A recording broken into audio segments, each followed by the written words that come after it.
નમસ્કાર ખેડૂત મિત્રો, જય કિસાન સુભાષ પાલેકર કૃષિ ફાર્મમાં આપનું સ્વાગત છે। મિત્રો આજે તારીખ થઈ 22/5/2025।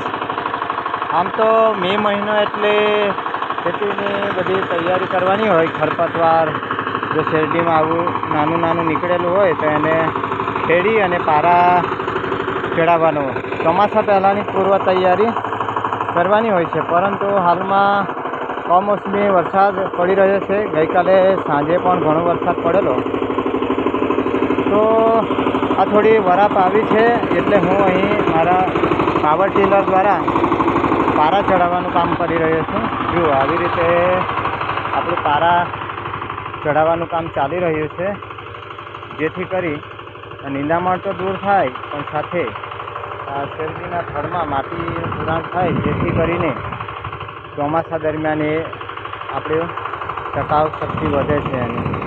તો મારા ખેતરે આ રસવંતી શેરડી શુદ્ધ ગોળ બનીને તૈયાર થશે। તો ચાલો આપણા એક ફાર્મ વિઝિટ કરીએ। જય હિન્દ, જય ભારત।